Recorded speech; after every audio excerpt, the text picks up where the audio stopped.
இந்த நகரத்தை ஆண்டு வரக்கூடிய மகேந்திராபுரி என்னும் அழகிய இந்த நாட்டை ஆண்டு வரக்கூடிய மகேந்திரனின் புதல்வன் இளையவன். எனது பேரோ சத்தியசீலன். நானும் பலவிதமான கல்வியினை கற்றுள்ளேன். குறிப்பாக என் முன்னே 1000 மேலைகள் வந்தாலும் என் பாலால் வெட்டி வீசினேன். அந்த அளவிற்கு பராக்கிரமசாலியாவே நான். என் முன்னே யார் தோன்றினாலும் என் எதிரே யாரும் நிற்கும் அளவிற்கு வல்லமை படைத்தவர்கள் பூவுலகில் யாரும் இல்லை. நான் இப்பொழுது என் மேற்படிப்பிற்காக எனது தந்தையை சென்று காண வேண்டும்.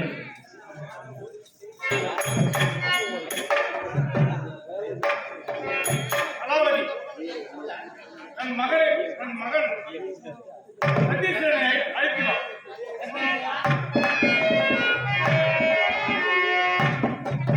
தந்தையே,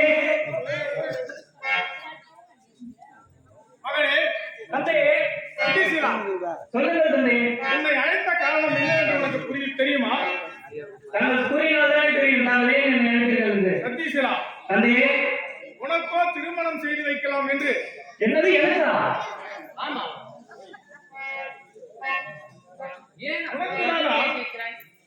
எனக்கு அக்கா என்று ஒருவர் இருக்கிறார். அக்கா திருமணம் வேண்டாம் என்று கன்னிகாமரத்தில் பூஜை செய்து கொண்டிருக்கிறார். ஆகையால் உனக்காவது திருமணம் செய்து வைத்து பேர குழந்தைகளை பார்க்கலாம் என்று நானும் உன் அன்னையும் எதிர்பார்த்துக் கொண்டிருக்கிறோம். உன்னுடைய விருப்பம் என்ன? இல்லை இல்லை தந்தையே, நானும் தன் வீட்டின் இளைய பிள்ளையாவேன். முதலில் அக்காவிற்கு தான் இந்த திருமணம் செய்ய வேண்டும்.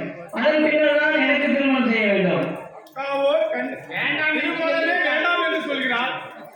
அவளாவது திருமணம் செய்து கொண்டு எங்கள் ஆசையை நிறைவேற்றும். இல்லை தந்தையே, நான் உங்களுக்கு பார்ப்பதான் பெரிய பிள்ளையாக தெரிகிறேன்.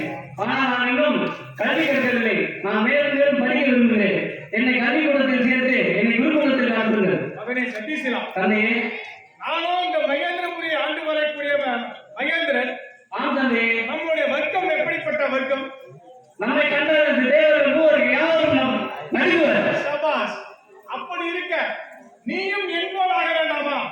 ஆகையால் உனக்கு படிப்பு முக்கியம் அல்ல.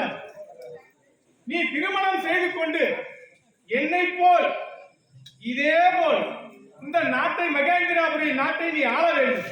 புரிகிறதா? தந்தையே, தங்களின் அதீத பாசத்திற்குரியவன் நான். ஆயினும் தந்தையே, நான் மறுபடியும் குருகுலத்திற்கு சொல்ல போகின்றாய். தந்தையே, நான் குருகுலத்திற்கே செல்ல விரும்புகிறேன். தந்தையே, எழுத்து கூறியும் உனக்கு புரியவில்லை. அதாவது உன் மகனுக்கு நீயாவது எடுத்து சொல்.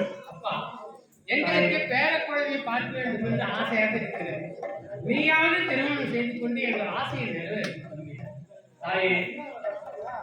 அறிவில் பெரியோர் சொல்கிறார்கள், கற்கை நன்றே கற்கை நன்றே, பிச்சை குயிலும் கற்கை நன்றே என்கிறார்கள்.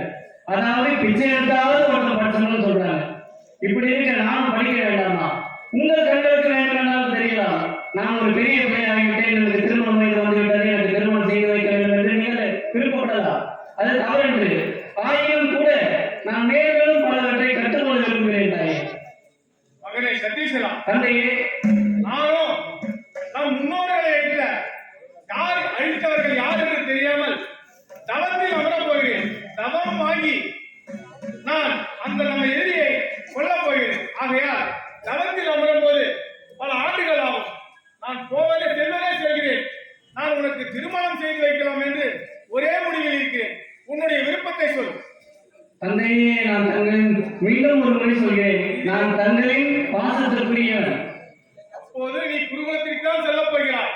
தந்தையே, தாங்கள் ஆசி அளித்து என்னை குருகுலத்தில் அனுப்பி வைக்குமாறு தங்களை அன்போடு கேட்டுக்கொள்கிறேன். கலாவதி, இவன் என்ன சொல்கிறான்? சரி, அவன் விருப்பப்படியே விடு.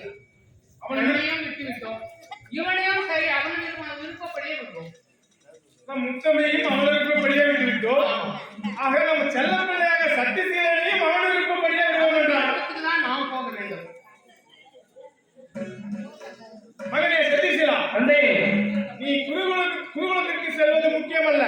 ஆஹா, அங்கு ஏதாவது தவறு நடந்தால் உன் தந்தையை பற்றி உனக்கு நன்றாக தெரியும். ஈரலோகம் என் தந்தையை பற்றி அறியும். சபாஸ், புரிந்து கொண்டார். ஆகையால் குருகுலத்தில் மட்டும்தான் நீ படிக்க வேண்டும். நிச்சயம் தந்தையே.